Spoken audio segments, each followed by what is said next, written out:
ప్రియమైన దేవుని బిడ్డలారా, క్రీస్తు పేరట మీ అందరికీ శుభములు తెలియజేస్తున్నాను. మరి కనుమరుగవుతున్న వెలుగు ఫలం, ఈ రెండవ పార్టును ఈరోజు మనం నేర్చుకుందాం. వెలుగు ఫలం గురించి, వెలుగంటే ఏంటి, వెలుగులో దేవుడు కోరుకున్నటువంటి వెలుగు కాసే ఫలాలేంటి అని పోయిన వారం మనం నేర్చుకున్నాం. ఆ వెలుగు కాసే ఫలాలు ఈరోజు మన యందు ఉన్నాయా లేవా?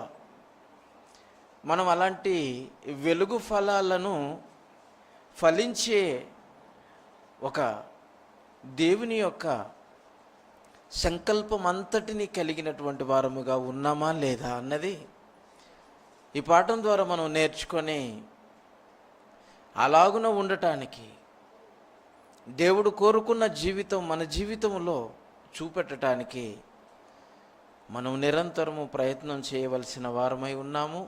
ప్రయత్నంలో సఫలులము కావలసిన వారమై ఉన్నామన్న సంగతి మర్చిపోవద్దు. ఎఫెసీయులకు రాసిన పత్రిక 5వ అధ్యాయము 8-9 వచనాలను చదువుకొని ముందుకెళ్దాం. ఎఫెసీయులకు రాసిన పత్రిక 5వ అధ్యాయము 8-9 వచనాలు. మీరు పూర్వమందు చీకటి అయి ఉంటిరి, ఇప్పుడైతే ప్రభువునందు వెలుగై ఉన్నారు అని అన్నాడు. చూడండి, పూర్వము చీకటి, ఇప్పుడు వెలుగు. పూర్వము చీకటి ఫలాలు, ఇప్పుడైతే వెలుగై ఉన్నారు కనుక వెలుగు ఫలాలు కాయాలి, వెలుగులో ఉండాలి. మళ్ళీ చీకటిని ఆశ్రయించకూడదు, చీకటిలోనికి వెళ్ళకూడదు. పూర్వము చీకటి, వెలుగులోనికి వచ్చిన తర్వాత మీరు చీకటి సంబంధులుగా బ్రతకకూడదు. వెలుగై ఉన్నారు కనుక వెలుగు సంబంధుల వలె ఉండాలని కోరుతున్నాడు. 9వ వచనం, వెలుగు ఫలము సమస్తమైన మంచితనము. సమస్తమైన మంచితనం అట. చీకటి ఫలాలు ఏటో మనం నేర్చుకున్నాం పోయిన వారం. చీకటి అంటే ఏంటి, ఆ చీకటి ఫలాలంటే ఏంటి, ఆ చీకటి ఫలాలలో కాసిన ఫలాల వలన తిన్న మనము ఏమైపోయామో తెలుసుకున్నాము. చీకటిలో బ్రతుకుతూ చీకటి ఫలాలను ఫలిస్తూ బ్రతుకంతా చీకటైపోయింది. ఏమాత్రము వెలుగులేని జీవితాలుగా బ్రతికిన మనలో క్రీస్తు వెలుగును ఉదయింపచేశాడు. ఆ వెలుగు ఇప్పుడు మీకు ఉదయించింది, ఆ వెలుగు మిమ్మల్ని ఆవగించింది, ఆ వెలుగు మిమ్మల్ని ఇప్పుడు కమ్ముకుంది. ఆ వెలుగులో ఉన్న వాళ్ళు ఎలా ఉండాలంట, ఎలాంటి ఫలాలు కావాలనుకుంటున్నాడు, ఎలాంటి ఫలాలు దేవుడు కోరుతున్నాడు వెలుగు ఫలాల గురించి చెబుతూ, సమస్తమైన మంచితనం అనేది ఉండాలట. చూడండి, నెంబర్ 1 పాయింట్, వెలుగు ఫలాలలో మొదటిదేది మంచితనం. మంచితనం అంటే గుడ్ కండక్ట్, మంచితనము.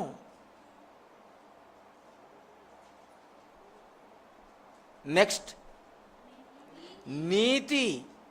చూసారా, వెలుగు ఫలాలలో మొదటిది మంచితనం అయితే రెండవది నీతి, నీతి ఫలం. మూడవది సత్యము. ఆ వెలుగులో కనబడుతున్నాయట ఈ వెలుగులో ఉన్న ఫలాలు.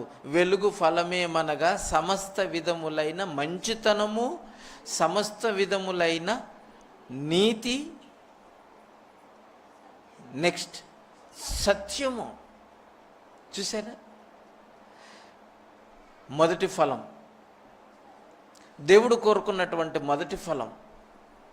ఆయన కలిగించినటువంటి ఈ సృష్టిలో భూమిని కలిగించి భూమికి ఏ ఆజ్ఞ ఇచ్చాడో దానిని చూశాడు, మంచిదైనట్టుగా గుర్తించాడు. జలాలకు ఆజ్ఞ ఇచ్చాడు, సమస్తమైన జలచరములను పుట్టించునుగాక అన్నాడు. అవి పుట్టించాయి, వాటిని చూశాడు, మంచిది అని అన్నాడు. ఆయన చేసిన సమస్తమును చూసి మంచిది మంచిది మంచిది అన్నప్పుడు, మంచిది ఈ సృష్టి మంచిది దేవుని దృష్టికి. మంచిగా ప్రవర్తించింది, మంచి ఫలాలు ఇచ్చింది, దేవుడు అనుకున్నది జరిగించింది ఈ సృష్టి. అందుకనే 6వ దినము పూర్తయిపోయిన తర్వాత తాను చేసిన వాటన్నింటిని చూసి చాలా మంచిదైనట్టుగా దేవుడు చూసెను. మొదటి అధ్యాయం 31వ వచనంలో మనం చదువుకున్నాము. తాను 6 దినములలో సృష్టించిన ప్రతి సృష్టమును ప్రతిరోజు చేసినది సాయంత్రం చూశాడు, పని అయిపోయిన తర్వాత మంచిదన్నాడు. అలాగున 6 దినాలు చేసిన వాటిని చూసి మళ్ళీ ఓవరాల్గా అంతటిని ఒకేసారి చూశాడు, చాలా బాగుంది అన్నట్టుగా చూశాడు. మరి ఈ సృష్టిలో ప్రథమ ఫలముగా పుట్టినటువంటి మనం మంచివారముగా ఉన్నామా? మనలో మంచి ఉందా? ఆలోచించండి. లోకానికి వెలుగుగా వచ్చాడు క్రీస్తు. నేను లోకమునకు వెలుగన్నాడు. నన్ను వెంబడించేవాడు చీకటిలో సంచరించక జీవపు వెలుగు కలిగి ఉండును అని అన్నాడు. మరి జీవపు వెలుగులో నడిచేవాడు మంచివాడై ఉండాలి. సమస్త విధములైన మంచితనం కనపడాలి. మంచితనాన్ని నువ్వు ఏ రూపంలో చూపిస్తావో, ఎన్ని రూపాలుగా చూపిస్తావో చూపించు అని అన్నాడు. దేవుడు మంచి కోరుకుంటున్నాడండి. ఆయన మంచే చేశాడు, మంచే చేస్తున్నాడు. నరుడు మంచిగా ఉండాలని సమస్తమును మంచివిగానే చేశాడు. చేసినదంతా చూసి చాలా మంచిదని దేవుడు చెప్పినప్పుడు ఈ సృష్టిలో నరుడు ఎలా కనబడుతున్నాడండి? నరుడు దేవుని దృష్టికి ఎలా కనబడుతున్నాడు? చీకటిగా కనబడుతున్నాడా? వెలుగుగా ఉన్నాడా? వెలుగై ఉంటే వెలుగు ఫలాలు మంచితనం. యేసుప్రభు వారు లోకానికి వచ్చిన తర్వాత ఆయన ఏర్పరచుకున్న 12 మందికి అపోస్తులతో పెంతెకోస్తు పండగ దినాన 12 దేవుని వాక్యాన్ని ప్రకటించినప్పుడు విన్న వారిలో ఒక మార్పు చెందింది. మేమేం చెయ్యాలి? మీ పాత జీవితానికి స్వస్తి పలికి ప్రభునందు నూతన జీవితాన్ని ప్రారంభించండి. ఎవడైనను క్రీస్తు యేసునందున్న యెడల వాడు నూతన సృష్టి. ఆ నూతన సృష్టిలో అనేక మంది రాజ్యంలో చేరుతున్నారు. దేవుని రాజ్యం విస్తరించిపోతుంది. విస్తరించిపోతున్నప్పుడు విస్తరించిన వారిలో కొంతమందిని సెలక్షన్ చేయటానికి దేవుడు ఎంచుకున్న పద్ధతి మంచిని చూశాడు. అపోస్తల కార్యములు 6వ అధ్యాయం చూడండి. అపోస్తల కార్యములు 6వ అధ్యాయం 3వ వచనం చూడండి ప్రియులారా. అపోస్తల కార్యములు 6వ అధ్యాయం 3వ వచనం. కాబట్టి సహోదరులారా, ఆత్మతోనూ జ్ఞానముతోనూ నిండుకొని మంచి పేరు పొందిన 7 మనుషులను మీలో ఏర్పరచుకోండి. మంచితనము కలిగిన వారిని ఏర్పరచుకోండి అంటున్నాడు. మంచి వారిని ఏర్పరచుకోమంటున్నాడు. మీలో దేవుని రాజ్యములో నూతన సృష్టిగా చేయబడినటువంటి విశ్వాసులందరిలో మంచి వారిని సెలక్షన్ చేయమన్నాడు. 7. ఆ మంచితనాన్ని ఎలా గుర్తించాలి? ఏమన్నాడు? ఆత్మతోనూ జ్ఞానముతోనూ నిండుకొనిన వారే మంచివారు. ఆత్మతోనూ జ్ఞానముతోనూ నిండుకున్నవారు సమస్తమైన మంచితనాన్ని కనబరిచే ఫలాలను ఫలించేవారుగా ఉంటారంటున్నాడు ఇక్కడ. మంచితనము మనం కనపరచాలంటే మనము ఆత్మతో నింపబడాలి, జ్ఞానముతో నింపబడాలి. ఆత్మతోనూ జ్ఞానముతోనూ నింపబడిన వారై మంచి పేరు సంపాదించిన 7గురిని సెలక్షన్ చేయమన్నాడు. దేవుడు సెలక్షన్ చేయటంలో మంచితనాన్ని ఎంతగా ఇష్టపడుతున్నాడో ఇక్కడ మనం ఆలోచించాలి. మంచితనం, మాటల్లో మంచితనం, చేతల్లో మంచితనం, క్రియలలో మంచితనం, అన్ని విషయాలలో మంచితనం కనపడాలి. చెడు కనపడిందా చీకటి సంబంధులమైగా దేవుని దృష్టిలో కనపడతాం. మంచితనం, జ్ఞానంతో నిండుకున్నారండి. జ్ఞానంతో నిండుకుంటున్న వాళ్ళు, ఆత్మతో నిండుకున్న వాళ్ళు, ఆత్మతోనూ జ్ఞానముతోనూ నిండుకున్న ప్రతి ఒక్కరూ వెలుగు ఫలాలను ఫలించే విధంగా వాళ్ళు ఉండాలని, చీకటిగా ఉన్నప్పుడు మీరు ఏ ఫలాలు ఫలించారో వాటి వలన పర్యవసానం మీకు ఏం సంభవించిందో దాని నుండి మీరు విడుదల పొందిన తర్వాత వెలుగులోనికి వచ్చినప్పుడు వెలుగు సంబంధులుగా సమస్త విధములైన మంచితనము మీలో కనపడాలి. అది వెలుగు ఫలంగా దేవుడు గుర్తిస్తున్నాడు. వెలుగు ఫలాలు మనం ఫలించాలి. మంచితనం మనం కావాలంటున్నాడు. మనలో మంచి అన్నది చూడాలనుకుంటున్నాడు. ఏ కోశాన మనలో చెడు అన్నది కనపడకూడదు. రోమీలకు రాసిన పత్రిక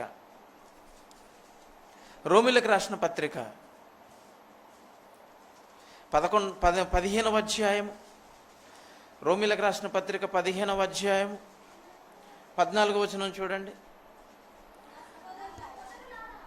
నా సహోదరులారా, మీరు కేవలము మంచివారును సమస్త జ్ఞాన సంపూర్ణులను ఒకరికి ఒకరు బుద్ధి చెప్ప సమర్థులునై ఉన్నారని నా మట్టుకు నేనును మిమ్మును గూర్చి రూఢిగా నమ్ముచున్నాను అని అంటున్నాడు. చూడండి, ఒక బోధకుడు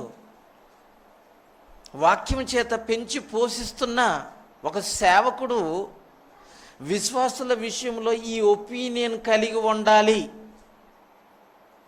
ఈ ఒపీనియన్ ప్రతి ఒక్కరి విషయంలో కలిగి ఉండాలి. రూఢిగా నమ్మాలి. మీరు మంచివారుగా ఉన్నారు అని ఒక కాపరు చెప్పగలిగే పరిస్థితి ఈరోజు సంఘాలలో ఉన్న విశ్వాసులకు కనబడుతుందా చెప్పండి? సంఘములో ఉన్న విశ్వాసులు మీరు మంచివారు, కేవలము మంచివారు, అందులో ఏమాత్రము చెడు లేదు అని చెప్పుకునేటట్టుగా ఈరోజు కనబడుతున్నారా? ఆలోచించండి. మీరు కేవలము మంచివారు అంటున్నాడంటే రోమాలో ఉన్నటువంటి దేవుని పిల్లలు మీరు కేవలము మంచివారు. వారిలో ఎంత మంచితనం చూశాడండి, వాళ్ళలో ఎంత త్యాగం చూశాడండి. ఆయన చెప్పిన మాటకి ఎలా ఒబే అయ్యారండి, ఆయన చేయమన్న ప్రతి పనిని ఎలా చేశారండి. ఆయన పనిలో ఆయన పడుతున్న పాటలలో వాళ్ళ సహకారం ఎంత ఉన్నతంగా ఉందో ఆలోచించండి. వాళ్ళ త్యాగాలు, వారి మంచితనము, వారి కష్టం ఈరోజు సంఘంలో ఉందా చెప్పండి. మీరు కేవలం మంచివారు, మీలో ఏమాత్రము చీకటి లేదు అని అంటున్నాడు. ఒక గొప్ప దైవజనుడండి, ప్రపంచానికి అపోస్తలుడుగా నియమింపబడిన వాడండి పౌలు. అన్యజనులకు, ప్రపంచమంతా అన్యజనులే కదండి, ఒక ఇశ్రాయేలీయులు తప్ప. యావత్తు ప్రపంచానికి ఒక బోధకుడిగా, ఒక అపోస్తలుడిగా దేవుని పక్షాన వాక్యాన్ని ప్రకటింపబడిన వాక్యమును అనుసరించి నడుచుకుంటున్న వాళ్ళంతా ఆత్మతో నిండుకున్నారు, సత్యముతో నిండుకున్నారు. ఆత్మ సంబంధమైన ప్రతి పనిని ఉన్నతంగా చేస్తున్నప్పుడు ఆ పని వలన దేవునికి కలుగుతున్న ఆనందాన్ని చూసి మీరు కేవలము మంచివారు, సమస్త జ్ఞాన సంపన్నులు అంటున్నాడు చూడండి. సంపూర్ణులు, జ్ఞాన సంపూర్ణులు. పరిశుద్ధాత్మను పొందిన వాళ్ళు వరము వలన, పరిశుద్ధాత్మ వరము వలన సర్వసత్యంలోనికి నడిపింపబడతారు. సర్వసత్యము ఏమి చెబుతుందో దానినే చేసే వాళ్ళందరూ మంచితనం కనబరుస్తారండి, మంచివారుగా కనబడతారు. మీలో దేవుని జ్ఞానం లేకపోతే మీలో మూర్ఖత్వం కనబడుతుంది, అసూయ కనబడుతుంది, అసహించుకునే కార్యక్రమాలకు నాంది పలుకుతారు. మంచితనం కనపడాలి, మంచితనం కనపడాలి. ప్రతి ఒక్కరిలో మంచివారు అని అనిపించుకోవాలి. ప్రసంగికి చెప్తాడు కదండి, 7వ అధ్యాయం, ప్రసంగి గ్రంథం 7వ అధ్యాయం 1వ వచనంలో కనపడుతుంది చూడండి. ఎంత మంచి అండి దేవుడు కోరుకుంటున్న మనిషి. ఈరోజు దేవుని నమ్మిన పిల్లలు, వెలుగులోనికి వచ్చిన పిల్లలు, వెలుగు సంబంధులుగా ఉంటున్న వాళ్ళు ఈ మంచిని కోరుకుంటున్నారా? ఈ మంచిని ఫలింపజేస్తున్నారా? చూడండి, ప్రసంగి గ్రంథం 7వ అధ్యాయం 1వ వచనం. సుగంధ త్రైలము కంటే మంచి పేరు మేలట. మంచి పేరు మేలు. మంచి పేరు సంపాదించడానికి నువ్వే మంచి పని చేస్తున్నావు. మంచి పని చేస్తేనే మంచి పేరు వస్తుంది. ఆ మంచి అన్నది వాక్యం అయితే, ఆ వాక్య సంబంధమైన కార్యక్రమాలలో ఉంటే నువ్వు మంచివాడవు అనిపించుకుంటావు. నీ మంచితనాన్ని సమస్త ప్రజల ఎదుట కనబరుచుకోవాలి. ఆలోచించండి, మంచి పేరు మేలు అంటున్నాడండి. సుగంధ ద్రవ్యాలు అవెందుకు? సెంట్లు ఎందుకు? పరిమళ తైలం ఎందుకు? అవి మనుషుల ఎదుట మంచి సెంటు కొట్టుకుంటే, మంచి వాసన వస్తే, మంచి పౌడర్ వేసుకుంటే మంచివారు అంటారా?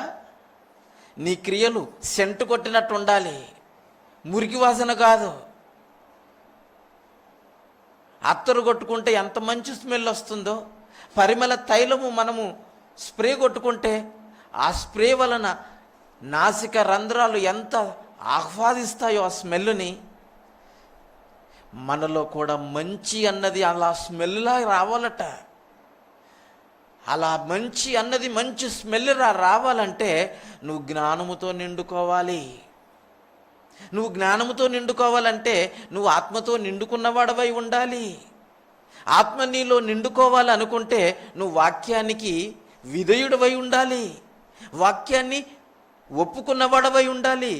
వాక్యాన్ని హృదయంలో చేర్చుకొని, నొచ్చుకొని చెడుతనాన్ని, చీకటి నుండి బయటికి రావాలి నువ్వు.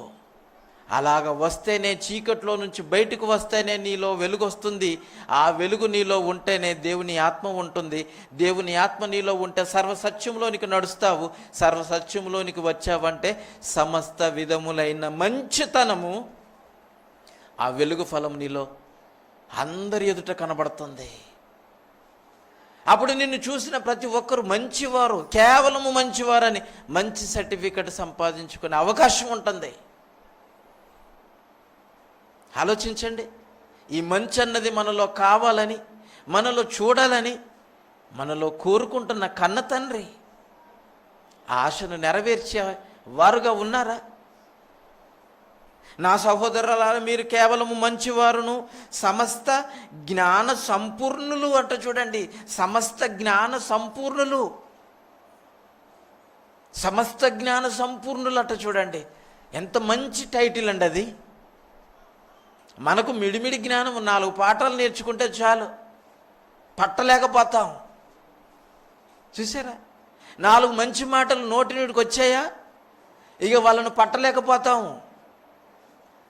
గుడుపుటాని, కుంపటి పెట్టడానికి ఎన్ని ప్లాన్లు వేస్తారండి. మనం వేరైపోదాం, మనం ఒక సంఘాన్ని పడదాం. చూసారా, జ్ఞాన సంపూర్ణులా మంచితనం కనబడుతుందా? ఆలోచిస్తుండ్రా? మీరు కేవలము మంచివారు అని అనిపించుకోవాలంటే సమస్త జ్ఞాన సంపూర్ణులను. ఒకడు తప్పు చేస్తే ఒకనికొకడు బుద్ధి చెప్ప సమర్థులనై ఉండాలి. తప్పు చేసిన వాడికి సపోర్ట్ చేయకూడదు. తప్పు చేసిన వాడికి బుద్ధి చెప్పి చెవులు పిండి సంఘంలోనికి లాక్క రావాలి, ఈడ్చుక రావాలి. సపోర్ట్ చేసి సంకలు గిరికించుకొని ఊరి మీద షికారులు చేయడానికి వెళ్ళారా, మీరు చీకట్లో ఉన్నవారని అర్థం. చూసారా, ఒకనికి ఒకరు బుద్ధి చెప్ప సమర్థులు ఎవరుంటారండి? సమస్త జ్ఞాన సంపూర్ణులే ఉంటారు. ఆ సమస్త జ్ఞాన సంపూర్ణులు ఎవరై ఉంటారు అని అంటే మంచితనాన్ని కలిగిన వారై ఉంటారు. వాళ్ళు మంచి అన్నది వారిలో ఉంది కనుకనే బుద్ధి చెబుతారు, గద్దిస్తారు, అవసరమైతే బెత్తం కూడా పడతారు. మంచితనముతో చెబితే వినని వాడికి చెప్పంగా వినని వాడిని అంటే చెడంగానే చూడాలట. చెప్పినా వినకపోతే వదిలేయాలి. 1-2 సార్లు చెప్పాలి, 3వసారి వదిలేయాలి. వాడి కర్మ. చీకటివన్నీ ఆవరించి ఉంది కనుక ఆ చీకటి గొప్ప. ఒకసారి వెలుగింపబడిన తర్వాత వెలుగు సంబంధమైన ఫలాలను అనుభవించి మరలా చీకటిలోనికి వెళ్ళిపోతేనట ఆ చీకటి వాడి జీవితంలో గొప్పదై ఉంటుంది అని చెప్పాడు బైబిల్లో దేవుడు. చీకటి గొప్పదై ఉంటుంది, ఇక వాడిని ఎవడు తప్పించలేడు. ఆలోచించండి, ఒకరికి ఒకరు బుద్ధి చెప్ప సమర్థులై ఉన్నారు అని నా మట్టుకు నేను మిమ్మును గూర్చి రూఢిగా నా వరకు రావాల్సిన అవసరం లేదు. ఎవడైనా తప్పు చేస్తే నా వరకు రానవసరం లేదు. మీరే సర్ది చెప్పుకొని చక్కగా ఒకరికొకరు బుద్ధి చెప్పుకొని సమస్త విధములైన మంచితనముతో మీరు ఫలించేవారుగా ఉంటున్నారని నేను రూఢిగా నమ్ముచున్నానని ఒక రోమాలో ఉన్న దేవుని పిల్లల విషయంలో ఒక సేవకుడుగా ఇంత ప్రగాఢమైనటువంటి నమ్మకాన్ని కలిగి ఉన్నాడండి. ఎంత మంచి విశ్వాసులండి వాళ్ళు. దేవుడు కోరుకున్న వెలుగు ఫలాలను ఫలించేవారుగా కనబడుతున్నారు. చూడండి, పూర్వం ఎలాగున్నారండి? మలకి గ్రంథం 2వ అధ్యాయం 17-18 వచనాలు చూడండి. మలకి గ్రంథం 2వ అధ్యాయం. త్వరగా తీయండి నాన్న. ఈ మాటల చేత మీరు యెహోవాను ఆయాస పెట్టుచు. చూసారా, మీ మాటల చేత యెహోవాను ఆయాసపడుతున్నారు. మామూలు ఆయాసం కాదండి, నిద్రలాని ఆయాసం. ఆయనకు అసలుకి నిద్ర కునుకే లేకపోతే ఇంక అసలుకి ఆయనను మనశ్శాంతి కూడా లేనట్టు. అసలు ఆయన ఏం తింటున్నాడో ఏమో రాయబడలేదు, కానీ కంటి నిండా కంటికి కునుకు లేదు, నిద్ర లేదు. ఆయన కొనకడు, నిద్రపోడు. ఎవరి కోసం? మన కోసమే కదా. కునుకక నిద్రపోక కంటికి రెప్పలా మనల్ని కాపాడుకుంటున్న కన్న తండ్రిని ఏం చేస్తున్నారట? మీ మాటల చేత మీరు ఆయనకు ఆయాసం అట్టండి. ఆయాసం అంటే ఏంటిది? ఊపిరి పీల్చుకోలేకపోతేనే కదా ఆయాసం వచ్చిందండి. ఆయాసంగా ఉందండి, రెస్పిరేషన్ ప్రాబ్లం అండి, ఊపిరి తీసుకోలేకపోతున్నానండి అని అంటుంటామే, ఆయాసం. మీ మాటల చేత ఆయనకు ఆయాస పెట్టుచు, పైగా దేని చేత ఆయనను మేము ఆయాస పెట్టుచున్నామని మీరు అనుచున్నారే. చూసారా, మేమేమన్నాం? మేమేం చేశాం? ఏమీ ఎరగనట్టు, చేసిందంతా చేసి ఏమీ ఎరగనట్టు ఆయాస పెట్టామా? ఏ మాట చేత ఆయాస పెట్టాం? ఒక మాట చెప్పండి. సాక్ష్యాలను మరి అడుగుతారా? దేని చేత మేము ఆయాస పెట్టుచున్నామని అడుగుతున్నారు. దుర్మార్గులు అన్నాడు చూడండి. దుర్మార్గులు. చూశారా, యెహోవా దృష్టికి మంచివారు. కలిపి చదవకండి తల్లి, అది కలిపి చదివే వాక్యం కాదు. దుర్మార్గుల తర్వాత అది సపరేట్గా చదవాలి. యెహోవా దృష్టికి మంచివారు, వారి యందు ఆయన సంతోషపడును. లేకపోతే న్యాయకర్త యగు దేవుడు ఏమాయనని చెప్పుకొనుట చేతనే మీరు ఆయనను ఆశ పెట్టుచున్నారు. దుర్మార్గులట ఆలోచిస్తారు, మంచివారి యందు ఆయన ఆనందిస్తాడని ఉంది కదా, లేకపోతే నీతి న్యాయములను జరిగించు దేవుడు ఏమాయను అని. ఆయన ఏమయ్యాడు? మంచివారి యందు ఆనందిస్తాడంటే మంచివారి యందు ఆనందం ఎక్కడుంది అని దుర్మార్గులు దేవునికి ఎదురు ప్రశ్న. ఆయాస పెట్టడం ఒక పక్క, దేని చేత ఆయాస పెట్టుతున్నాము అనేటువంటిది మరొక పక్క. మంచివారుగా ఉన్నారా చెప్పండి? ఆయాస పెట్టేవాళ్ళు జలప్రయాణానికి ముందు ఆయనకు గుండె నొప్పి తీసుకొచ్చిన వారుగా ఉన్నారు. నరులను సృష్టించినందుకు నేను హృదయంలో సంతాపపడ్డాడండి. హృదయంలో నొచ్చుకున్నాడు, సంతాపపడ్డాడు. పర్యవసానంగా ఆకాశపు తూములు విప్పి ప్రచండమైనటువంటి జలప్రలయంతో సర్వనాశనం చేశాడు కదా. ఆయన కోపం ఎలాగుంటుందో చూడండి. ఆయన కోపం ఎలాగుంటుంది? ఆయాసపడతారా? పైగా దేని చేత మేము ఆయాసపడుతున్నామని సాక్ష్యాలు అడుగుతారా? మంచివారి యందు యెహోవా దృష్టి మంచివారి యందు ఆనందపడతాడని ఉంది కదా. ఆయన ఆనందం ఎక్కడుంది? నీతి న్యాయములు జరిగించువాని యందు ఆ న్యాయం ఎక్కడుంది? ఆనందం ఎక్కడుంది అని పైగా చెప్పుకుంటారా? ఆలోచించండి. ఇశ్రాయేలీయులు అలాంటి వాళ్ళు. మరి క్రీస్తునందు వచ్చిన వాళ్ళు ఎలాగున్నారట? ఎలా ఉండాలని కోరుకుంటున్నాడు? ఒకనాడు రోమా సంఘంలో పౌలు గారికి ఇంత ఉన్నతంగా కనపడినటువంటి సంఘం మరొకరి విషయంలో ఎలాంటి ఆలోచనలు కలిగి ఉన్నాడో ఒకసారి చూద్దాం. తీతుకు రాసిన పత్రిక 2వ అధ్యాయం 4వ వచనం చూడండి. తీతుకు రాసిన పత్రిక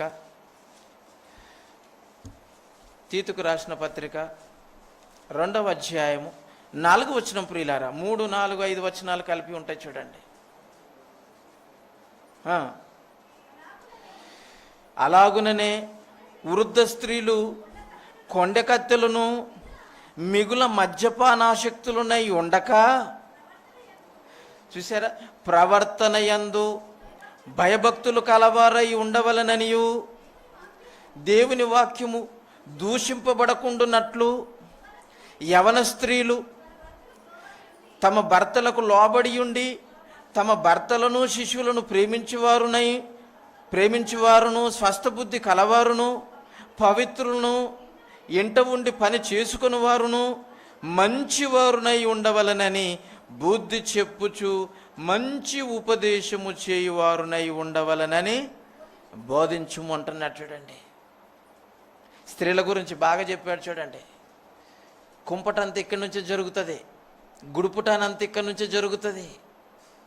వృద్ధ స్త్రీల గురించి చెప్పాడు, ఆ తర్వాత యవన స్త్రీల గురించి చెబుతున్నాడు. వృద్ధ స్త్రీలు మద్యపానాసక్తులు, కొండెంగాలు. ఇక్కడి మాటలు అక్కడ, అక్కడి మాటలు ఇక్కడ. ఈ మాటలు చెప్పడానికి వయసుతో సంబంధమే లేదండి. వయసుతో సంబంధం లేదు. ఎవరైనా చెప్పేస్తున్నారు. యువతల మాటలు అవతలకి, అవతల మాటలు యువతలకి జేరమోసే రాయబోరలుగా ఉంటారు. కొండగత్తెలు, కొండీలు పెట్టేసేవాళ్ళు, తాకులాటలు పెట్టేసేవారు. వృద్ధ స్త్రీలు కొండగత్తెలను మిగుల మద్యపానాసక్తులనై ఉండక, వృద్ధాప్యం వచ్చేసరికి గుర్తు గుంజుతుందట. తిండి మీద కాదు, మత్తు. పల్లెటూళ్ళలో చూస్తాము. ఏమండి, సాయంత్రం కాగానే కళ్ళు కంపౌండ్కి వెళ్ళిపోతుంటారు ముసలోళ్ళందరూ కలిసి. ఏమండి, ఎవరైనా చుట్టం వచ్చారనుకోండి, చుట్టం ఇచ్చే 4-5 రూపాయలు లేదా ఓ 10 రూపాయలు లేదా ఓ 50 రూపాయలు, ఓ 100 రూపాయలు దగ్గర పెట్టుకున్నారనుకో, ఎవరి దగ్గరికి వెళ్ళిపోయినా డబ్బులు అడుగుతారు, తెచ్చుకుంటారు. హైదరాబాద్లో కూడా ప్రతి జంక్షన్లో డబ్బులు సంపాదిస్తున్నారంటే, అడుక్కుంటున్నారంటే.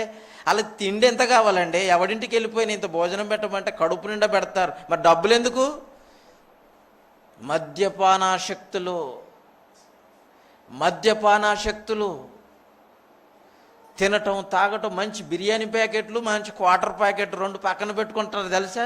మీ దగ్గరనే రూపాయి ఇప్పుడు రూపాయి అడిగేటే వాళ్ళు ఎవరు లేరు. 10 రూపాయలు ఇవ్వని అడుగుతున్నారు శుభ్రంగా. 10 రూపాయల. ఈ 10 రూపాయలు కూడా తెల్లకపోతే ఇక 100 రూపాయల కాగితమే అడిగేస్తారు. 100 రూపాయలు ఇవ్వండి అంటుంటారు. ఏమండి, చూసారా?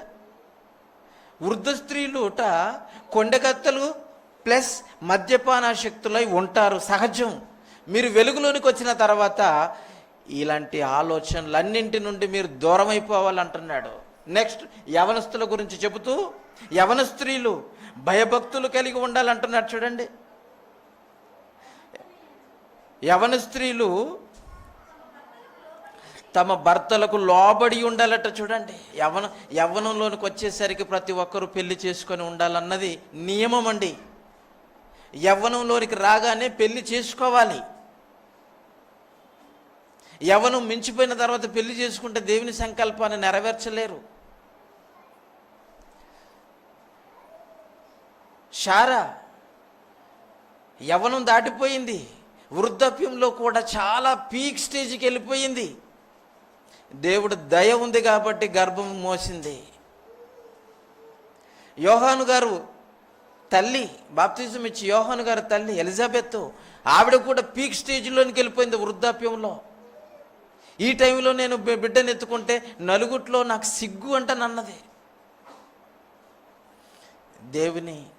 దేవుని ఎదుట సిగ్గుపడనక్కర్లేని పనివారుగా దేవుడు చేశాడు వాళ్ళను. బహు వృద్ధాప్యంలో ఒక వరపుత్రుని ఇచ్చాడు, బాప్తిజం ఇచ్చి యోహాన్ని. వారు సంకల్పంలో ఉన్నారు కనుక వారు కనికరింపబడ్డారు. యవ్వనం తర్వాత వివాహం చేసుకుంటే దేవుని సంకల్పానికి దూరం అయిపోవచ్చు. యవన స్త్రీలు, యవన పురుషులు వివాహం యవనంలోనే చేసుకోవాలట. యవనంలో చేసుకొని పిల్లల్ని కానీ భర్తను ప్రేమించేవారుగా ఉండాలి, పిల్లల్ని ప్రేమించేవారుగా ఉండాలి. ఊరికే 60 ఏళ్ళు వచ్చినా అమ్మగారే అంటే పిల్ల జల్లను చేత పట్టుకొని బస్ ఎక్కిపోవడం కాదు. భర్త ఏమైపోయాడు, నా ఇల్లు ఏమైపోయింది, నా కుటుంబం ఏమైపోయింది, దేవుడు నన్ను నమ్మి నా గర్భాన్ని తెరిచి నాకు ఇచ్చిన పిల్లల విషయంలో నేను ఎలాంటి ఆలోచన కలిగి ఉన్నాను. యవన స్త్రీలు ఎలాంటి వారుగా తయారయ్యారట, దేవుని నమ్మిన పిల్లలు. ఇలాగ ఉండటానికి వీలు లేదు అని శాసనం రాసేసాడండి. దీన్ని ఉల్లంఘిస్తే చీకట్లో ఉంటున్నారన్న లెక్క తప్పదు, ఆ లెక్కల్లోనికి వెళ్ళకపోక తప్పదు. యవన స్త్రీలు తమ భర్తలకు లోబడలే కానీ ఆజమాయిషి చేయకూడదు. భర్తను చిన్న చూపు చూడకూడదు. నీ శిరస్సు, నీకు తలకాయ లేకపోతే మొండం దేనికి పనికిరాదు. తలకాయ లేని మొండం దేనికి పనికిస్తుందండి? పూడ్చిపెట్టడానికి తప్ప. తలను అవమానపరచకూడదు, తలకు లోబడి ఉండాలి, భర్తకు లోబడి ఉండాలి. స్త్రీ తన భర్తలకు లోబడి ఉండాలని దేవుడు శాసనం చెప్పాడు. ఎదురు తిరిగితివా తలను తీసేసుకున్నట్టు లెక్క. ఆలోచించండి, భర్తలకు లోబడి ఉండాలి, ప్లస్ తమ శిశువులను ప్రేమించాలి. శిశువులండి, చిన్న పిల్లలు, వాళ్ళను ప్రేమించాలి. వాళ్ళని నెత్తి మీద గుద్దుతుంటారు, ఇసిరి పారేస్తుంటారు. ఏమండి, ఆ మధ్యకాలంలో వీడియోలు ఎంత చంటి పిల్లల విషయంలోనండి, ఏమండి బెడ్ మీద పడుకోబెట్టేసేసి గుండెల మీద నిలబడిన దుర్మార్గులైనటువంటి తల్లులను ఎంతమంది చూడలేదు? ఆ హృదయ విదారకమైనటువంటి సిచ్యువేషన్కి గురి చేసినటువంటి ఆ తల్లిని సముద్రపు ఒడ్డు దగ్గరకో లేకపోతే ఒక నది పక్కకి తీసుకెళ్ళిపోయి కుమ్మేశారండి. ఆ పిల్లని ఎలా కొట్టారో ఆ తల్లిని కూడా అలాగను కొట్టినట్టుగా మనం ఎన్నో వీడియోలు చూసాం. ఎక్కడున్నదండి? పిల్లల్ని ప్రేమించేవారు ఉన్నారా? ఏమండి, యవ్వనాన్ని నిలుపుకోలేక అడ్డదారులు తొక్కి గర్భాన్ని తెచ్చుకొని పిల్లల్ని బుట్టలో పారేస్తున్నారు, రోడ్డు పక్కన విసిరి పారేస్తున్నారు. చూసారా? ఎందుకు ఇలాంటిది వచ్చింది? ఇలాంటి కార్యక్రమాలకు ఎందుకు ఒడిగడుతున్నారు? పిల్లల్ని ప్రేమించేవారుగా లేరండి. భర్తను ప్రేమించినప్పుడు పిల్లల్ని కూడా ప్రేమించరండి. విడిపోతామంటారు, నా దారి నేను వెళ్ళిపోతాను, నీ దారి నీవు వెళ్ళిపో అంటారు. ఎవరి దారి వెళ్ళిపోతే ఈ పిల్లలు ఎవరి దారిలో ఉండాలి? ఏ దారిలోకి ఉంటారు? వీళ్ళు అపవిత్రపరుస్తున్నారండి పిల్లల్ని కూడా. ఆలోచించండి. తమ శిష్యులను ప్రేమించువారును స్వస్థ బుద్ధి కలవారును పవిత్రులుగా ఉండాలట. ముట్టుకుంటే అవతలోడు మషి అయిపోవాలి. అలా ఉండరా? పూర్వం పవిత్రమైన స్త్రీలను ఎవడైనా తాకాడు అనుకోండి, ఆడంటే భస్మం అయిపోతాడట. ఇప్పుడు ఎవరినైనా ముట్టుకోండి, ఎవరు భస్మం అయిపోవారు. ఏటనుకోవాలి మరి? ఏమనుకోవాలి? ఏ భేదమును లేదు, అందరూ పాపము చేసి ముట్టుకుంటే భస్మం అయ్యేటట్టుగా ఎవరు లేరు, భస్మం చేసేటట్టుగా ఎవరు లేరు. అందరూ బూడిదైపోతారు ఒకరోజు. ఆలోచించండి. పాపంతో నిండుకుందండి. పవిత్రమైన వివాహ బంధములో కూడా ఈ మంచితనం అనేది కనపడతలేదు. చూడండి, భర్తను ప్రేమించే మంచితనం భార్యకు లేదు, పిల్లల్ని ప్రేమించి దేవునిలో ఉన్నతంగా పెంచాలన్న మంచితనము తల్లిలో లేదు. ఎవరిలో ఈ మంచితనం కనబడుతుంది చూడండి. సంఘంలో కనబడుతుందా? కుటుంబంలో కనబడుతుందా? తల్లిలో కనబడుతుందా? తండ్రిలో కనబడుతుందా? పిల్లలు దేవుడిస్తే పిల్లల్ని ఎలా పెంచుతున్నారు? పిల్లలను ప్రేమించి వారును స్వస్థ బుద్ధి కలవారును పవిత్రులను ఎంట ఉండి పని చేసుకుని వారును. ఎంట ఉంటున్నారా? సంఘకు బ్యాగ్ తగిలించుకొని ఊరి మీద తిరిగేస్తుంటారు. ఏ ఉద్యోగం చేస్తుండ్రో అని అనుకుంటారు, కానీ ఊరి మీద తిరగటానికే శంఖకు బ్యాగు. ఒకప్పుడు బ్యాగ్ వేసుకునే వాళ్ళు ఏదో పని మీద వెళ్ళేవాళ్ళే, మామూలుగా వెళ్ళిపోయే వాళ్ళు సీసన్ చేసుకునేవాళ్ళు. అది భుజానికి తగిలించుకునేది కాదు, ఇంత మూట ఉండేది. ఇప్పుడు స్టైల్గా ఒక 1000 రూపాయలు లెదర్ బ్యాగు, అందులో ఏమి ఉండదు. మా అంటే 50 రూపాయలు ఉంటాయి అంతే. ఖరీదేమో 1000 రూపాయల బ్యాగు. చూసారా? బ్యాగ్ వేసుకొని బయటికి తిరగటం కాదు. ఇంట్లో ఉండు, నీ భర్తను ప్రేమించు, నీ పిల్లలను ప్రేమించు, స్వస్థ బుద్ధి కలిగి ఉండు, పవిత్రమైనదిగా ఉండు. ఇంట ఉండి మంచి పని చేయి. ఇంట ఉండి పని చేసుకుని వారును మంచివారునై ఉండవలనని బుద్ధి చెప్పాలట. చూడండి, ఒక బోధకుడు ఇలాంటి మాటలు చెప్పేస్తే మాకే చెప్తున్నాడు అంటని మీరు అనుకుంటారు. మేము మంచోళ్ళము కామా అంటాను మళ్ళీ మీరు ప్రశ్నేస్తారు. ఆయాస పెట్టే మాటలు మాట్లాడుతూ ఏ మాట చేత ఆయాస పెట్టామని మరలా దేవుడికి ప్రశ్నించేవారుగానే ఉంటారు. ఆలోచించండి ప్రియులారా. మంచివారునై ఉండాలట. పలానా గృహిణి చూస్తే చాలా మంచిదండి, ఇంటికి వెళ్ళిపోతే ఎంత మంచిదండి, ఎంత మంచితనం చూపిస్తుందండి.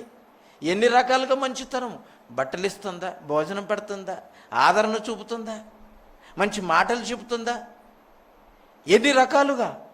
మంచి అన్నది ప్రతి వ్యక్తిలో నుండి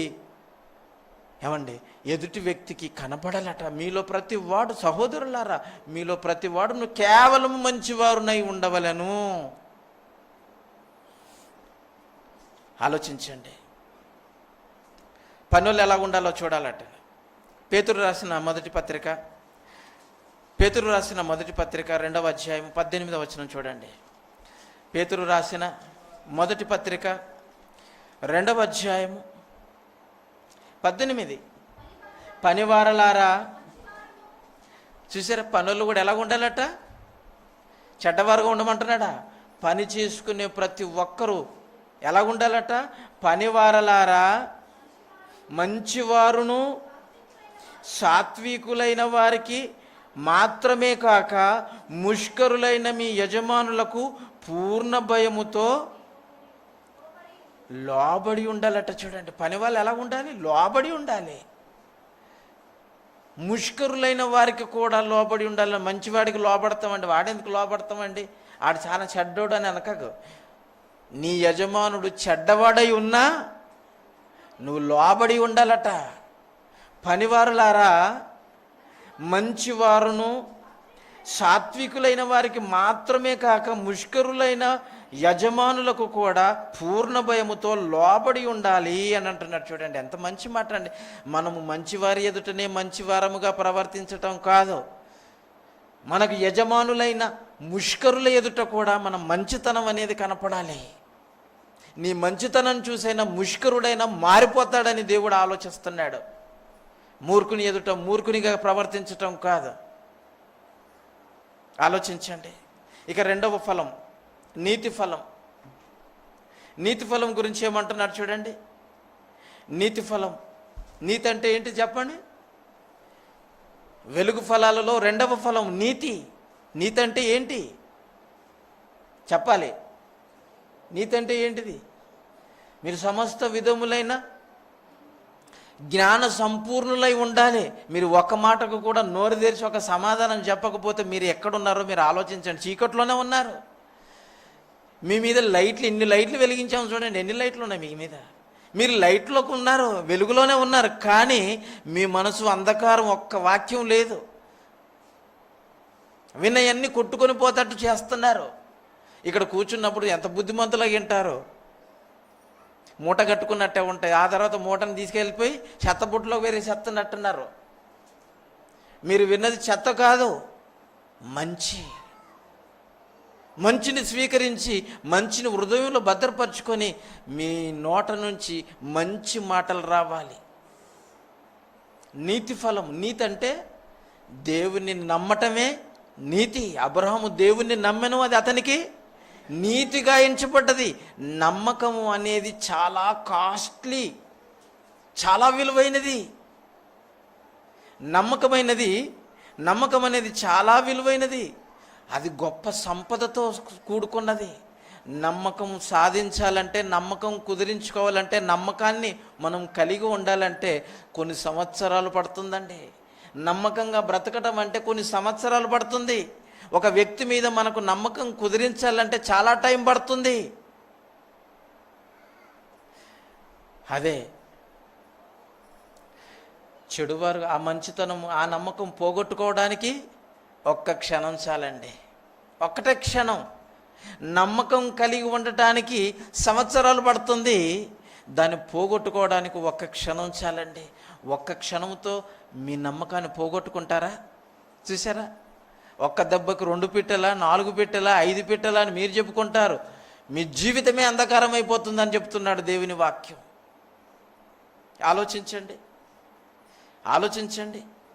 నీతి ఫలాలు ఎలాగుంటాయో ఒకసారి చూడండి.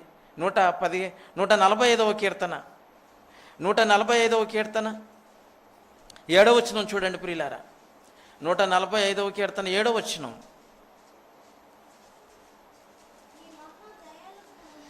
నీ మహాదయాళుత్వమును గూర్చిన కీర్తిని ప్రకటించెదరు అంటున్నారు చూడండి.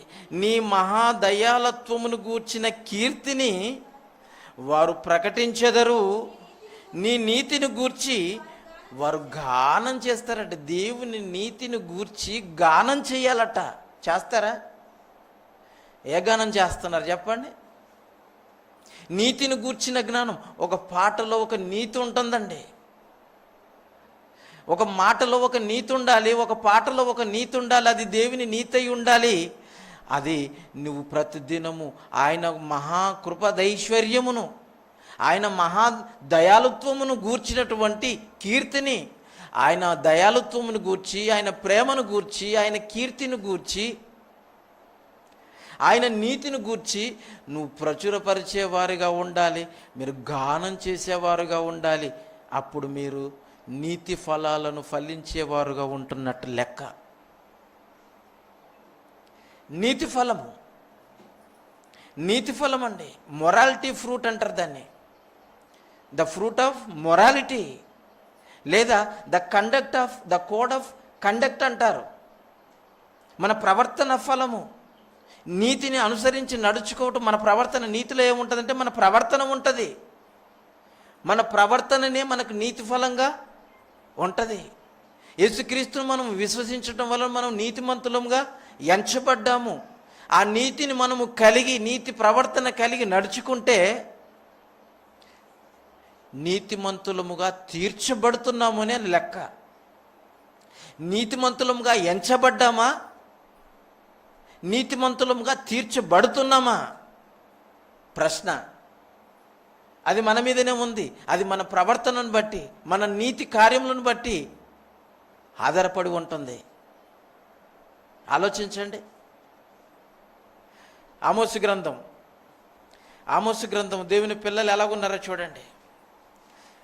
ఆమోసు గ్రంథము 6వ అధ్యాయము 12-13 వచనాలు చూడండి ప్రియులారా. ఆమోసు గ్రంథము 11, 12, 13 వచనాలు. ఏలయనగా గొప్ప కుటుంబము పాడగుననియు చిన్న కుటుంబములు చీలిపోవుననియు యెహోవా ఆజ్ఞ ఇచ్చుచున్నాడు. ఎందుకండి పెద్ద కుటుంబాలు ఈరోజు ఎందుకు, ఉమ్మడి కుటుంబాలు ఎందుకు లేవు చెప్పండి? ఉమ్మడి కుటుంబాలు ఎందుకు ఆవిరైపోయాయి? చిన్న కుటుంబాలకు కూడా ఈ జబ్బు పట్టిందట. చిన్న కుటుంబాలు కూడా చీలిపోతానట. ఏమండి చిన్న కుటుంబం అంటే ఎంతమంది ఉంటారండి? నలుగురే కదండి. తల్లి, తండ్రి, భార్య, పిల్లలు, అంతే కదండి చిన్న కుటుంబం. మరి పెద్ద కుటుంబం అంటే తల్లిదండ్రులు ఉంటాయి. ఆ తల్లిదండ్రులకు పుట్టిన ఆడపడుచులు, మగపిల్లలు ఉంటే పెద్ద కుటుంబం. పెద్ద కుటుంబం అంటే తల్లిదండ్రులు ఉంటారు, ఆ తల్లిదండ్రులను కన్నా తల్లిదండ్రులు ఉంటారు, ఆ తల్లిదండ్రుల కన్నా తల్లిదండ్రులకు మనవలు, మనవరాళ్ళు ఉంటారు, కోడళ్ళు, అల్లుళ్ళు. ఇదంతా ఒక పెద్ద కుటుంబం. ఒక 10 మంది ఉంటే అది పెద్ద కుటుంబము, ఒక నలుగురు ఉంటే అది చిన్న కుటుంబం. ఈ నలుగురు కలిగిన చిన్న కుటుంబము కూడా చీలిపోతుందంటే తల్లిదండ్రులను ఈరోజు ఎక్కడ పెడుతున్నారు? నర్సింగ్ హోమ్లోనా? ఏమండి హాస్టల్లోనా? అనాథాశ్రయాలలోనా? ఎందుకు ప్రవర్తన బాగలేదు, ప్రవర్తన ఫలము బాగలేదు. దేవుని నమ్మిన పిల్లలు కూడా తల్లిదండ్రులను చూసుకోవడం లేదండి. ఇంక నీతి ఫలం ఎక్కడుంది చెప్పండి? వారు అనుసరించి నడుచుకుంటున్న ఫలం ఎక్కడుంది? పెద్ద కుటుంబాలు చెదిరిపోతున్నాయి, చిన్న కుటుంబాలు కూడా చీలిపోతున్నాయట. ఇంకేమంటున్నాడు? గుర్రాలట బండల మీద పరిగెత్తునా, అలాంటి బండను ఎద్దులతో ఎవరైనా దున్నుదురా? ఆయనను మా శక్తి చేతనే బలము తెచ్చుకొందుమని మీరు చెప్పుకొనుచున్న మీరు వ్యర్థమైన దానిని బట్టి సంతోషించుచున్నారట. బండల మీద గుర్రాలను పరిగెత్తటం సాధ్యమా చెప్పండి? ఆ బండలను ఎద్దులు కట్టి నాగటితో దున్నటం సాధ్యమా చెప్పండి? అసాధ్యం. ఇది అసాధ్యమైనటువంటి ఈ పనిని పైగా మా శక్తి చేత బలము తెచ్చుకొని మేము గుర్రాలను బండల మీద కూడా పరిగెత్తించేస్తాము, తర్వాత ఎద్దులతో నాగటిని కట్టి బండలను కూడా దున్నేస్తామని అంటున్నారండి. ఇది సాధ్యమా? మీ చేత అవుతుందా? మీ చేత అవుతుందా? అవ్వదు కదండి. బండలను ఎవడైనా ఎద్దులతో నాగటి పెట్టి దున్నగలడు చెప్పండి? చిన్నలేడే. బండల మీద గుర్రాలతో పరిగెడితే ఏమవుతుంది? గుర్రం కాలు జారిపోయిందంటే గుర్రం కాలు విరిగిపోద్ది, మీదున్న నీ తల కొబ్బరికాయ కొట్టినట్టు అయిపోద్ది. సాధ్యం కాదంటున్నాడు. సాధ్యం కాదని దేవుడు చెబుతుంటే వీళ్ళేమంటున్నారు? మా శక్తి చేతనే బలము తెచ్చుకుందామని చెప్పుచున్న మీరు వ్యర్థమైన దానిని బట్టి సంతోషిస్తున్నారట. వ్యర్థమైన దానిని బట్టి నీతి ప్రవర్తన బట్టి కాదు, నీతి ప్రవర్తనను బట్టి సంతోషించటం లేదట. నీతి ప్రవర్తనను బట్టి సంతోషించటం లేదట. మా శక్తి చేతనే బలము తెచ్చుకొని బండల మీద గుర్రాలను పరిగెట్టించగలము, బండలను నాగటితో ఎద్దులను కట్టి దున్నించగలము అంటని వ్యర్థమైన మాటలు పలుకుచున్న మీరు ఎంత వ్యర్థమైన వాటిని అనుసరిస్తున్నారు చూడండి. 13వ వచనం, న్యాయమును ఘోరమైన అన్యాయముగాను నీతి ఫలమును ఘోర దుర్మార్గముగాను మార్చితిరి అని అన్నాడు చూడండి. నీతి ఫలాన్ని ఘోరమైన దుర్మార్గంగా మార్చేసారటండి చూడండి. బండలను ఎద్దులు కట్టి నాగటితో దున్నడం అంటే వ్యర్థమైనది కాకపోతే మంచిదా చెప్పండి? బండల మీద గుర్రాలను పరిగెట్టించటం మంచిదా? అవి పరిగెట్టగలవా? వ్యర్థం. న్యాయాన్ని ఘోరంగా మార్చేసారు. నీతి న్యాయం లేదండి ఈరోజు సమాజంలో. ఉందా? కోర్టుకి వెళ్ళిపోతే న్యాయం జరుగుతుందా? అంగబలము, అర్ధబలము, అన్ని బలాలు ఉన్నవాడికి న్యాయం అనేది చుట్టంగా ఉంది. బలహీనుడికి ఏ న్యాయం జరగదు. న్యాయం జరిగించే దేవుడు మాత్రం అతని పక్షాన ఉంటాడు. న్యాయమును ఘోర అన్యాయముగాను నీతి ఫలమును ఘోర దుర్మార్గముగాను మార్చితిరి అని అన్నాడు. ఒకనాడు ఇశ్రాయేలులో వెలుగు ఫలాలను చూడాలంటే ఇలాగ నీతి ఫలాలను ఘోరమైన దుర్మార్గపు ఫలాలుగా మార్చేశారు, దుర్మార్గులుగా మార్చేశారు. చూసారా? ఆయనను ఆయాసపెట్టుచు మేము దేని చేత ఆయాసపెట్టాము అని అంటుంటారు. 5వ అధ్యాయం, ఇదే ఆమోసు గ్రంథం 5వ అధ్యాయం 24వ వచనంలో చూడండి. దేవుని కోరుకున్న ఫలం ఎలా ఉండాలని కోరుకున్నాడు. ఆ ఆశ చూడండి. నీళ్లు పారునట్లు న్యాయము జరగనీయుడి, గొప్ప ప్రవాహము వలె నీతి ప్రవాహింప నీయండి. జలాలు ఎలాగ గొప్ప ప్రవాహముతో వెళ్ళి పరుగులు తీస్తాయో నీతిని అలాగా ప్రవహింప చేయాలట. ఏమండి? నీళ్ళు పారునట్లు న్యాయము పారాలట. గొప్ప ప్రవాహ జలము, గొప్ప ప్రవాహము వలె నీతి ప్రవాహింపనీయుడి అని అంటున్నాడు. నీతి న్యాయాలు దేవుడికి ప్రాణాలండి. అవి దేవుడి లక్షణాలు. అవి నీతి న్యాయం అనేది దేవుడికి ఉన్న ఆస్తి. ఆ ఆస్తినే మనం కలిగి ఉండాలని మనల్ని తన ఆస్తిగా చేసుకున్నాడు. మనల్ని ఆయన ఆస్తిగా చేసుకున్నాడు. అంధకార సంబంధమైన చీకటిలో నుండి మనల్ని విడుదల చేసి తాను ప్రేమించిన తన కుమారుని యొక్క వెలుగులోనికి మనల్ని పిలిచాడు. అలాగ పిలువబడిన మనము ఆయన ఎదుట మనం ఎలాంటి వారంగా ఉండాలన్నా కోరుకున్నాడు. రాజులైన యాజక సమూహము, ఆయన సొత్తైన ప్రజలు, సొత్తు, ఆయన ప్రాపర్టీ. మరి నీతి న్యాయములు ఆయన ప్రాపర్టీ అయితే ఆ నీతి న్యాయములను ప్రవాహ జలముల వలె పారునట్లుగా ఈరోజు సంఘములో దేవుని పిల్లల మధ్యన అలాగ ప్రవహిస్తే నిజంగా పౌలు గారు రోమీయులకు రాసిన పత్రికలో మనం చదువుకున్నట్టు మీరు కేవలము మంచివారునై ఉన్నారు, బుద్ధి చెప్పువారునై ఉన్నారు. ఏ సమస్య వచ్చినా నా దగ్గరికి తీసుకురాకుండా మీరే పరిష్కరించుకునే సమర్థులై ఉన్నారని రూఢిగా నమ్ముచున్నానని ఎంత మంచి విశ్వాసాన్ని, నమ్మకాన్ని కలిగించారండి ఒక భక్తునికి, ఒక బోధకునికి. ఆలోచించండి ప్రియులారా. అపొస్తల కార్యములు 7వ అధ్యాయం, అపొస్తల కార్యములు 7వ అధ్యాయం 41వ వచనం చూడండి. అపొస్తల కార్యములు 7వ అధ్యాయం 41. ఆ దినములలో వారొక దూడను చేసుకొని ఆ విగ్రహములకు బలి అర్పించి తమ చేతులతో నిర్మించిన వాటి యందు ఉల్లాసించినట్టు. చూడండి, తమ చేతుల ద్వారా చేసుకున్న దాని యందు ఆనందించారట. ఐగుప్తు నుంచి పాలు తేనెలు ప్రవహించి దేశానికి నడిపిస్తున్నటువంటి దేవుణ్ణి మరిచారండి. కేవలం 40 రోజులు మోసే వారి కళ్ళ ముందు కనపడకపోయేసరికి మనల్ని నడిపించిన నాయకుడు లేడు, మనల్ని నడిపించిన దేవుడు లేడు అని వారొక దూడను తయారు చేసుకొని ఆ దూడకు బలులు అర్పించి తమ చేతులతో నిర్మించుకున్న దాని యందే ఉల్లాసించారట.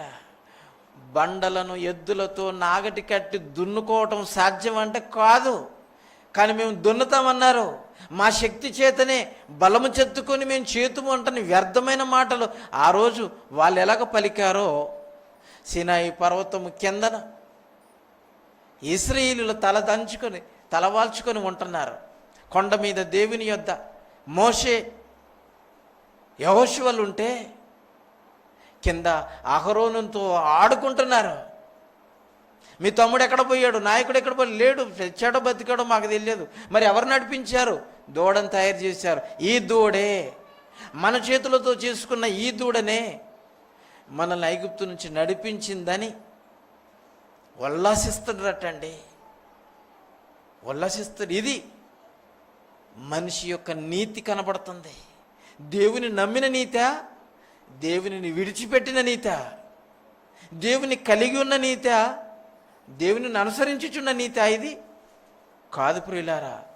తమ శక్తి చేతనే బలము తెచ్చుకొని మేము దీన్ని సాధిస్తామంటున్నారు. సాధించింది ఏముంది? న్యాయాన్ని ఘోరంగా మార్చేశారు, నీతి ఫలాన్ని ఘోర దుర్మార్గంగా మార్చేశారు. వీరిలో చీకటి ఫలాలే ఉన్నాయి తప్ప వెలుగు ఫలాలు, నీతి ఫలం అనేది కంటికి కనబడకుండా ఉంది. చూడండి, కొరింథీయులకు రాసిన పత్రిక, కొరింథీయులకు రాసిన 2వ పత్రిక 9వ అధ్యాయం 9-10 వచనాలు చూడండి. కొరింథీయులకు రాసిన 2వ పత్రిక 9వ అధ్యాయము 9-10 వచనాలు ప్రియులారా. ఇందు విషయమై అతడు వెదజల్లి దరిద్రులకు ఇచ్చినట్ట. చూడండి, ఇందు విషయమై అతడు వెదజల్లాడంటే ఏంటిది? వెదజల్లింది కింద కనపడతా చూడండి. అతడు వెదజల్లి దరిద్రులకు ఇచ్చెను, అతని నీతి నిరంతరము, వెదజల్లి ఇచ్చినటువంటి నీతి నిరంతరము నిరచలట. వెలుగులోనికి వచ్చిన వారందరూ వెలుగు సంబంధులుగా, వెలుగు ఫలాలను ఫలించేవారుగా ఉంటే ఆ వెలుగు ఫలము నిరంతరము నిలుస్తుంది అని వ్రాయబడి ఉంది. విత్తువానికి విత్తనమును, తినుటకు ఆహారమును దయచేయు దేవుడు మీకు విత్తనం దయచేసాడట. ఆ విత్తనం ఏంటిది అనుకుంటున్నారు? మంచి విత్తనం, వాక్యం అండి. ఆ వాక్యమే క్రీస్తు అండి. ఆ క్రీస్తే దేవుని యొద్ద వెలుగండి. ఆ వెలుగే సమస్త మానవులకు జీవం అని చదువుకున్నాం మనం. జీవం, ఆ వెలుగులో జీవం ఉండెను. చూసారా? ఆ విత్తనం అండి. ఆయన విత్తనము, విత్తువానికి విత్తనమును, తినేవాడికి ఆహారమును దయచేయి దేవుడు మీకు మంచి విత్తనము దయచేసి ఉన్నాడు. దానిని విస్తరింపజేసి, చూసారా, మీకు విస్తరింపజేసాడు. ఎక్కడో యెరూషలేములో 12 మంది అపోస్తలులకి ఈ మహా విత్తనాలను, మహాజ్ఞానంతో నిండుకున్నటువంటి మంచి విత్తనాలను వాళ్ళకి ఇచ్చాడు. వాళ్ళు వెదజల్లారు. అది వెదజల్లటం వలన అభివృద్ధి పొందింది అంటున్నాడు. అలాగా అభివృద్ధి పొందింది కనుకనే ఈ రోజుకి మన యొద్దకు ఈ వచనం, ఈ మంచి విత్తనం వచ్చింది.